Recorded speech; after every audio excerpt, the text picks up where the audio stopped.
या परिषदेला आवर्जून उपस्थित राहिलेल्या माझ्या सर्व बांधवांनो, गेली 1.5 तास मी जवळ इथं बसून आहे आणि असं पाहतोय की सभेचा सूर मला सापडवायचा मी प्रयत्न करतोय. इथे वक्ते बोलतायत. मुद्दा असा आहे की संभाजी ब्रिगेड आणि भारत मुक्ती मोर्चा यांनी एक जो प्रसंग महाराष्ट्रात घडला आहे त्या प्रसंगाच्या निमित्ताने या परिषदेचं आयोजन केलेलं आहे. तो प्रसंग कोणता? तर इतिहासामध्ये महाराष्ट्राच्या कधीही न घडलेली गोष्ट म्हणजे शिवाजीराजांचा पुतळा हा पडला जातो आणि राज्यकर्ते म्हणतात जोराच्या वाऱ्याने पडला असावा असा अंदाज व्यक्त करतात. आता असा पुतळा वाऱ्याने पडावा हे तुम्हाला पटतं का? आणि नंतर काय झालं? तातडीने माफीपत्र सुरू झाली. कारण शिवाजी महाराज जमिनीवर पडले, घोडा पडला म्हणजे ही मोठी महाराष्ट्राच्या अस्मितेला केवढा मोठा धक्का आहे. महाराष्ट्राच्या नाही, या देशातल्या संबंध इतिहासाला केवढा धक्का आहे. शिवाजी महाराज फक्त काय महाराष्ट्राचे होते? त्यावेळेची जी सत्ता होती त्या सत्तेच्या विरोधात ते उभे राहिले. या परिषदेचं कारण मला माझे मित्र मेश्राम आणि गायकवाड हे आमचे मित्र आहेत. आम्ही चळवळीतली माणसं आहोत. मी इथं आलो, माझं वय आता 95 आहे. महाराष्ट्रातल्या इतिहासातल्या अनेक घटनांचा मी साक्षीदार आहे, प्रत्यक्ष साक्षीदार आहे. मला मुद्दाम सांगायचं आहे, आजच्या घटकेला तुम्हाला काय दिसतं? केवळ मराठी माणसांना मला सांगायचं आहे केवळ महाराष्ट्रामध्ये चालले ते पाहू नका. आज उत्तर प्रदेशामध्ये काय चाललंय? भारतीय जनता पक्षामध्ये जी अंतर्गत भांडणं चाललेली आहेत की उत्तर प्रदेशच्या चाव्या कुणाच्या हातात द्यायच्या? योगींच्या द्यायच्या का आणखी कुणाच्या करायच्या? त्यांच्या मारामाऱ्या चालल्या असतील. आपल्याकडच्या टीव्हीवर मी बातमी ऐकली आहे, हिंदुत्वाचा गजर म्हणजे काय? मुसलमानांना गुन्हेगाराच्या दैदीत उभं करणं. सर्रास मशिदीचं बांधकाम वाढवलं, तुम्ही अमकं केलं, हे प्रकार उत्तर प्रदेशामध्ये सुरू झालेले आहेत. आपल्याकडे त्याची लागण कोल्हापूरला झाली होती. कोल्हापूरचे पिता पुत्र एक खासदार म्हणून निवडून आले वडील, आणि मुलाने काय केलं? विशाळ गडावर एकही घरीत राहू देणार नाही. मला तुम्हाला सांगायचं आहे, आपण आपलंच फक्त पाहतो. त्यांना निवडणुका जिंकायच्या हिंदुत्वावर. मग हिंदुत्वाचा आधार काय? प्रश्न लढवायला कशाला गेल्या पाहिजेत? भारतीय माणसाला हिंदुत्वावर निवडणूक नको आहे. भारतीय माणसाला त्याच्या विकासावर, शेतकऱ्याला, तरुण माणसाला, बाई माणसाला, मी ज्या कष्टकऱ्याच्यात काम करतो सर्वांना काय हवंय? म्हणजे मी बाजारात काम करतो आणि लसणाचा भाव 80 करोड रुपये गेल्यानंतर बाई मला म्हणते अहो बाबा जगायचं कसं? मला विचारते जगायचं कसं? तिचा प्रश्न हा सरकारकडे असतो खरं, आणि माझ्याकडे काय येते तर मी जरा बोलतो आणि म्हणून सरकारच्या कानावर जातो. म्हणून माझ्यासारखे अनेक लोक आहेत. तुम्हाला मला सांगायचं आहे की पुतळा इतका मामूली गोष्ट आहे, वाऱ्याने पडावं. आणि आता एका मंत्र्याला शंका यायला लागली गडकरींना की तिथं तो स्टीलचा पुतळा होता, कोणत्या धातूचा का मातीचा होता, त्या मातीचा शब्द माझा आहे, त्यांचा नाही, पण तो कशाचा होता? अरे मग सांगा ना लवकर. तुम्ही काय करता? आम्ही विचारतोय की वाऱ्याने पुतळा पडावा, इतके पुतळ्यांची दैना असते. आणि म्हणून याबद्दल स्पष्ट बोलणारे माझे मित्र, याच्या चित्रलेखाचे माझे संपादक ज्ञानेश्वर महाराव यांनी या सभेत बोलू नये म्हणून पोलिसांचा प्रयत्न. हे तुमच्या कानी का कार्यकर्ते घालत नाहीत? आम्ही कोणाला शिवाय दिल्यात? मी काय करत बसलोय? एवढी मोठी भयानक घटना घडते आणि तुम्ही सरळ आवाज बंद करताय. ज्ञानेश्वर महाराज ज्यांनी सत्यशोधक चळवळ पत्र चालवलं, इतक्या वर्ष चालवलं, आणि त्यांना तुम्ही ते बंदी करताय. आणि मी विचार केलो का मी एकट्याच का बसलो? आले नाही तर तिकडचे ते इतिहास त्यांचं वाचून दाखवलं. दुसरे इतिहास संशोधक माझे मित्र आहेत, ते पण येईनात वरती. आणि मी ह्यांना विचारायला लागलो काय काय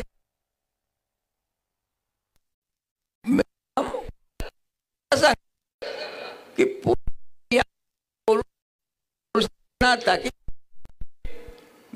वाचून गेलोय. मला प्रतिभा असताना पुण्यामध्ये आणि आमची गोष्ट मंदिर नको,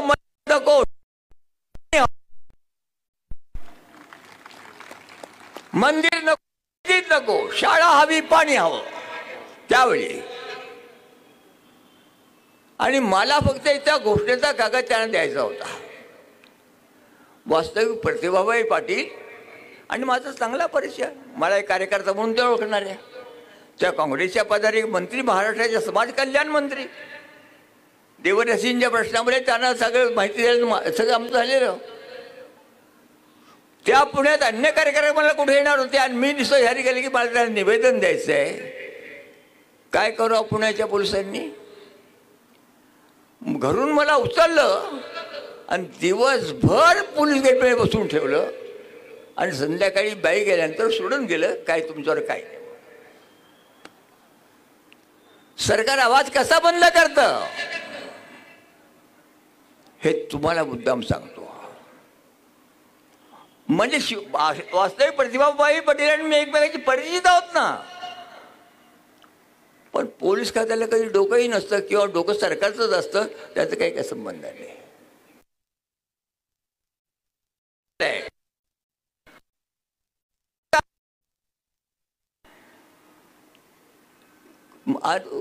पंतप्रधानांनी माफी मागितली. अहो राज्यामध्ये आहे ना, वाऱ्याने पडतो पुतळा. आज या मैदानामध्ये तुम्ही सभा घेतली आहे, मला फार चांगलं वाटतं. का? या सभेचं आणि या घटनेचं एक नातं आहे. ही जी जागा आहे ज्या शिवाजी पेठ मिडल स्कूलची आहे, या स्कूलच्या प्रांगणामध्ये तिकडे शिवाजी राजांचा अश्वारूढ पुतळा उभा आहे. पुण्यात वारा नाही आला का कधी? कधी पडला तो पुतळा? अहो बाजूनी वरून जाऊन त्यांना हार घालायची व्यवस्था होती, ती बंद करून सरकारने ते हे केलंय. आणि तो पुतळा सुद्धा कधी उभा केला? इंग्रजांना जेव्हा सैन्यामध्ये लोकांनी भरती व्हावी असं वाटत होतं, तेव्हा शिवाजी महाराजांचे फोटो लावून लोकांनी भरती व्हावं असं आवाहन केलेलं होतं. तो आहे बाजूवरचा विषय त्यात नव्हे. परंतु तो पुतळा गेली कित्येक दशक व्यवस्थित उभा आहे, आजही आहे, प्रेरणा देतोय. पण सांगायचा मुद्दा असा, आणि इकडचा पुतळा 8 महिन्यामध्ये पडला. 100 कोटी रुपये खर्च केलेत. कुणाला काम दिलं होतं? काम कुणाला दिलं होतं? 8 महिन्यामध्ये पुतळा पडावा. पंतप्रधानांच्यासाठी पण घाई झाली. अहो काय झालं तर कळू द्या, आम्हाला कळू द्या ना. हे काय तुमचं घातलं घर आहे का? माझं तर म्हणणं आहे तो मुहूर्त एवढ्यासाठी गाठला की या महाराष्ट्रामध्ये हिंदू मुसलमान दंगल पेटवली जाते, कारण या निवडणुका जिंकायच्यात. हे सांगण्यासाठी तुम्हाला मी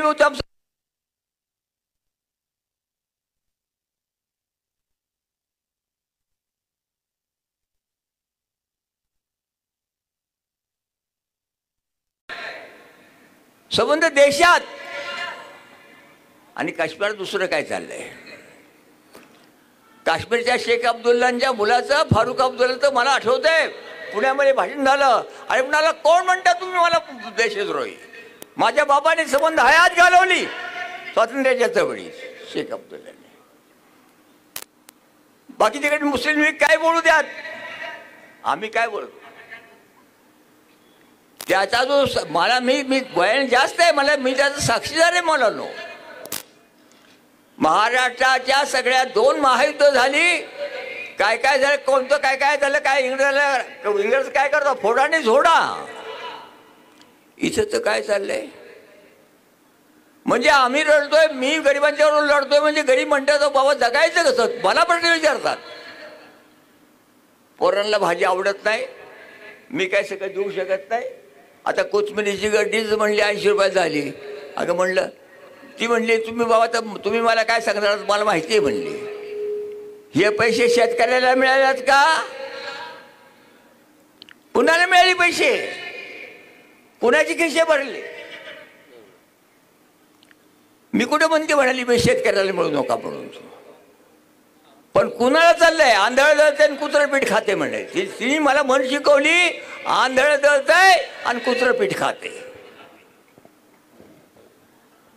हे त्या बाईचे शब्द आहेत. मला कळतंय म्हणली, तुम्ही काय समजू, समजा राजकारण मला कळतं. आणि आता महाराष्ट्राचे मुख्यमंत्री का गप्प, रोज नवी कळ. आता काय म्हाताऱ्यांची, आता माझ्यासारखे म्हाताऱ्यांची सोय करणार नाहीत. बायांना बहीण मांडलं, आता आमच्या म्हाताऱ्यांचं. अरे काय बोलताय तुम्ही, चाललंय काय, तुम्हाला जिंकायचं म्हणजे काय. देशातला प्रश्न कोणता आहे, कोट्यावधी तरुण मुलं बेकार आहेत. शेतकरी वर्ग जमत नाहीये, खर्चाने शेती सोडून चाललाय. आय बँकची आबरू. अशा का मला सांगतो, माझ्यासारख्या माणसाला असं वाटतं कशासाठी जगायचं इथे. पण त्यात हे लागतं आयुष्याला का. बदलापूरला 4 वर्षाच्या आणि 6 वर्षाच्या मुलीचा ज्याला त्याच्या बलात्काराचा प्रयत्न झाला, ते बदलापूर थांबलं नाही. 10 तास त्यांनी बदलापूर बंद केलं. मुख्यमंत्री गेले, सगळे गेले. 4 वर्ष 6 वर्ष इतकं काम ढकललं. काय झालंय काय देशाला. गंमत बघा, मिनतवाऱ्या केल्या पण ती माणसं मागे हटली नाहीत. खटले भरलेत, सगळं झालंय. 4 वर्षाचे 6 काय देशाची आबरू. आमचे पंतप्रधान रोज उठतात दुसऱ्या देशाला जातात. तिथली माणसं विचारत नाहीत की नरेंद्र मोदी तुझ्या देशात हे काय चाललंय. मोदी काय उत्तर देतात, मोदी काय उत्तर देतात. बातमी छापून येते, रोज एका देशाला जात आहेत. या परिषदेमध्ये मी आलो तर मला या तरुण माणसाला सांगायचं, फार तुम्ही चांगलं करतात मेश्राम, तुम्ही गायकवाड आणखी काही सगळी मंडळी सगळी एकत्र आलात, फार चांगलं करतात तुम्ही. ते म्हणतील तुम्हाला निवडणुका लढवायच्या म्हणून, म्हणा ना, त्यात अवघड काय. पण सत्य काय लपवायचंय. पाडा महत्व नको असेल तर पाडा त्यावेळेला, कोण नको म्हणतं. पण त्यासाठी सत्य तुम्ही गप्प असाल, मलाही गप्प बसू द्या आणि गुलचटपणा करा. अहो, एक रेल्वेचा अपघात झाला, एक लाल बहादूर शास्त्रींनी आमच्या काळात राजीनामा दिला. आज एवढे रेल्वेचे अपघात चाललेत. कुणी राजीनामा दिला? गेल्या मला भाजपला विचारायचं आहे, नैतिक पातळीच्या गोष्टी बोलत असाल तर नैतिक पातळीवर तुमच्यापैकी किती लोकांनी राजीनामे दिले? दुसऱ्यांना सत्तेचा शोध असला की ते पाप असतं, यांना सत्तेचा शोध असला म्हणजे अगदी काय बघायला पाहिजे.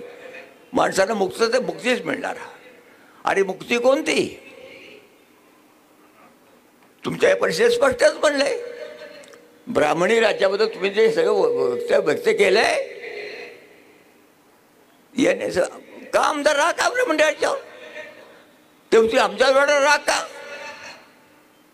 विचारा ना, विचारा ना. एक मी चालू मी काही फार मोठं केलं असं नव्हे, पण लोकांशी बोलता येत होतं ना. तुम्ही काय केलं? तुम्ही काय केलं काय? आज संबंध तुमचं टार्गेट आहे का ते पुढे जायला निवडणुका पण टाकल्या यासारख्या. आता तुम्ही माल शिवाजी महाराजांचा का धक्का लावला? त्याशिवाय महाराष्ट्र पेटून निघणार नाही. आणि दंगली झाल्या की मग इलेक्शनचं गाडं बेमोरत पुढे ढकलता येतं. आम्हाला निवडून येता येत नाही ना, त्या पुढे ढकलून. जसे खेड्यातले पोलीस करतात, आपल्या हातीतला मोडता दुसऱ्याच्या हातीत ढकलून द्यायचा. किंवा मी या परिषदेचा उद्घाटक आहे. मी काय यांच्या राजकारणात तसा माझा संबंध नाही, पण मी राजकारणाची मला समज आहे. मी साक्षीदार आहे. देशाच्या स्वातंत्र्य लढ्यात भागही घेतलेला आहे, गोव्याच्या लढ्यात घेतल्या आहेत, सगळ्या सगळ्या सामाजिक मध्ये भाग घेतला आहे. तो खुलासा करायची मला गरज नाही. तो तुम्ही माझ्यावर शंका देखील करणार नाही, मला माहिती आहे. बाबासाहेब आंबेडकर बघत आहे त्या बांधवाला. तुम्हाला मला काय सांगायचं आहे, गायकवाड आणि मेश्राम, तुम्ही खरोखर फार एक मोठं काम तो केलं. हे जे कुटील कारस्थान आज चाललंय, की शिवाजी महाराजांचा पुतळा सुद्धा पाडायचं जे कारस्थान झालं, ते हिंदू मुसलमान पेटवायसाठीच झालं. म्हणजे मग दंगली झाली की पोळी भाजून घेते. एरवी तुम्ही इतके गप्प कसे काय बसलात? आता गडकरी म्हणतात की ते स्टेनलेस स्टील नसावं. आता काय बोलावं? आणि तुम्ही मंत्री आहात ना, मंत्री आहात ना, तुम्हाला कळायला पाहिजे की काय काय वापरलं काय. मग कोण हा आपटे? ज्याला तुम्ही काम दिलं आणि त्याला इतका मागे लागला की मोदींच्या हातून उद्घाटन करून घेण्यासाठी घाई जी केली, ते धातू, ती घाई, या सगळ्या कारणांचा परिणाम होऊन पुतळा पडला. हे बाजूला मुसलमानांनी कोणी पाडलाय का? त्याला सापडतोय का? आता कोल्हापूरची गादी, बापले राजकारणात, बाप खासदार झालाय आणि मुलगा विशाळगडावरच्या मशिदी मला हलवायचं, सगळ्यात क्लिअर करायचं काम करायचं. हे काम तेव्हा राजकीय विषय मी माझी मर्यादा ठरलेली आहे. मी तुम्हाला एकच सांगायला आलो आहे. तुम्ही म्हणाल, तुम्ही सांगितलं, तुम्ही मला बोलवलं. हे बघा मेश्राम, वयाची सबब करून माझ्यासारखा माणूस गप्प बसणार नाही. माझं अंतःकरण मला बसूच देणार नाही. पण ही जी कोंडी तयार झाली आहे, कोंडी, तुम्ही गप, मी पण गप,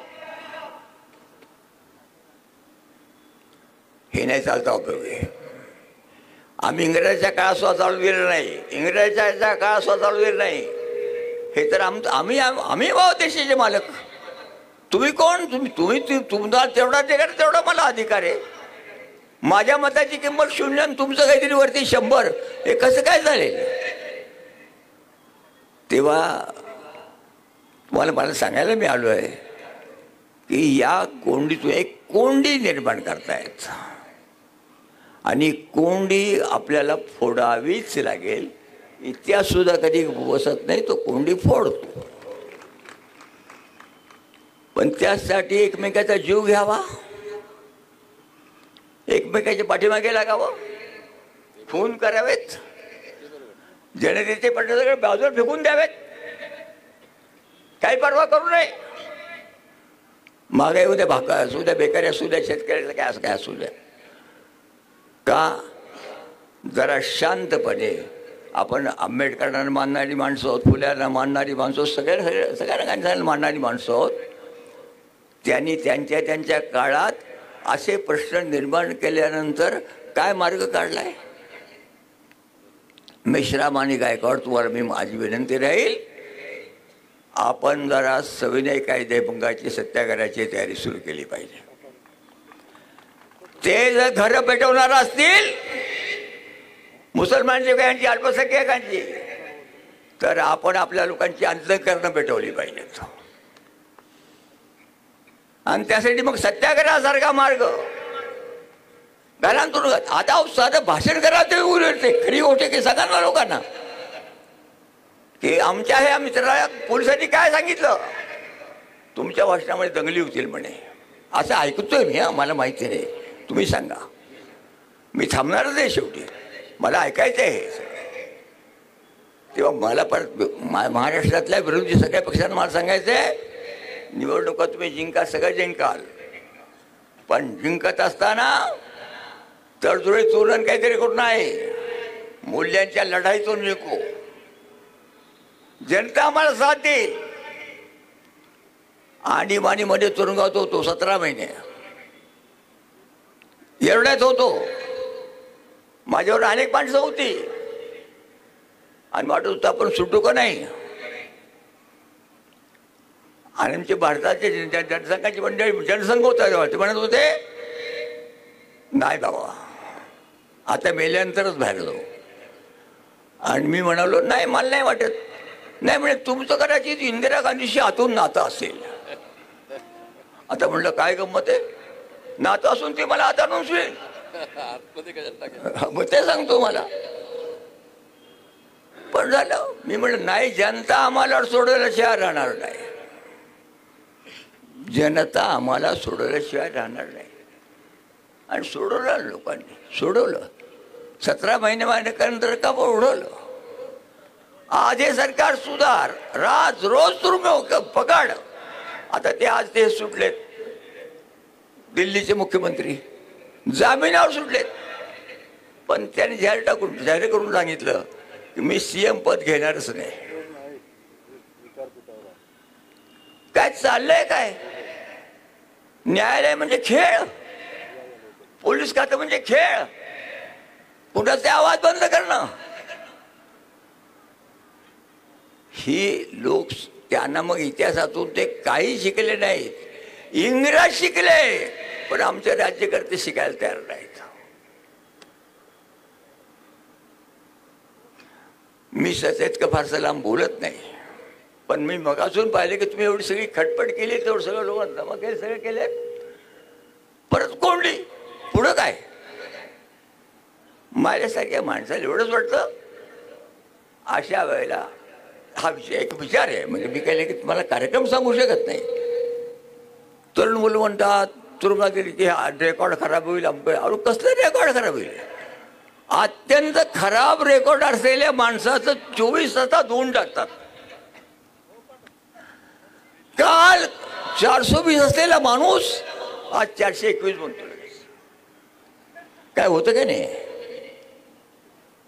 इतकंच छिल्लरपणा राज्यसत्तेला.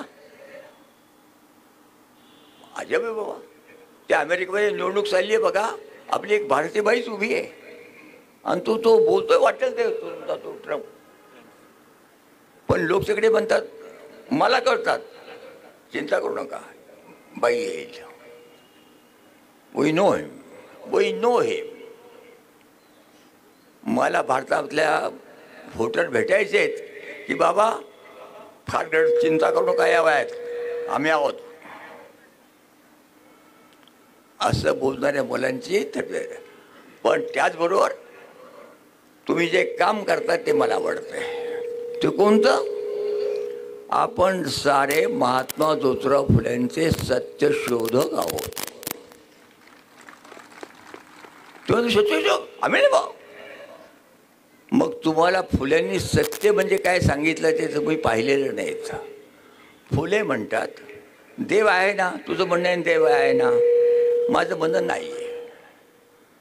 मग मला शोधू दे ना, मला बुद्धी आहे, मला शोधू दे, मी सत्य शोधून काढतो. हा सत्य शोध काय म्हणाले मी, हा सत्य शोध आहे काय मी. त्या सत्य शोधण्याचा जीवनातल्या कोणत्याही पातळीवर, आध्यात्मिक असू द्या कोणता असू द्या, प्रत्येक माणसाला अधिकार आहे. ते सत्य शोधक. तेव्हा आजच्या सभेला ते मगासून चाललं होतं, मी त्या आढळलं नाही. तरुण मुलं पडलं, अरे म्हटलं मला उद्घाटकून बोलवलं आहे, जरा मला फुल्यांचं गाणं तरी सांगू देत. गाणी तो जोरात चालली, जोरात आमचा शाहीर बोलतोय. त्या शाहिराला मला सांगायचं, अरे फुल्यांचं गाणं त्यात घाला, तुमच्या एडीत घाला. महात्मा ज्योतिराव फुल्यांनी बघा, फुले 1890 साली गेलेत आणि आपल्या भारताची घटना पुढे 50 वर्षांनी 60 वर्षांनी तयार झाली. परंतु फुल्यांनी त्या घटनेचं वर्ष गीत आहे ना, सत्यमेव जयते, हे ब्रीद वाक्य कसं आलं, सत्यमेव जयते, सत्यमेव जयते, सत्यमेव जयते कुठून आलं. महात्मा फुल्यांनी त्यांच्या हयातीत एक अखंड लिहिला. मी म्हणतो माझ्याबरोबर तुम्ही जरा म्हणणार का. सत्य सर्वांचे आदी घर, सत्य सर्वांचे आदी घर, सर्व धर्मांचे माहेर. अरे आवाज तर द्या. जगा माझी सुख सारे, खास सत्याची ती पोरे. सत्य सर्वांचे आदी घर, सर्व धर्मांचे माहेर. सत्य सुखाला आधार, बाकी सर्व अंधकार. आहे सत्याचा बाजोर, काडी भंडाचा तो नीर. सत्य सर्वांचे आदी घर, सर्व धर्मांचे माहेर. सत्य आहे ज्याचे मूळ, करी धूर्तांची बाराळ. बळ सत्याचे पाहुनी, बहुरूपी जळे मनी. सत्य सर्वांचे आदी घर, सर्व धर्मांचे माहेर. खरे सुख नटानो हे, सत्य ईशावर जो पाहे. ज्योती प्रार्थी सर्व लोका, व्यर्थ दंभा पेटू नका. सत्य सर्वांचे आदी घर,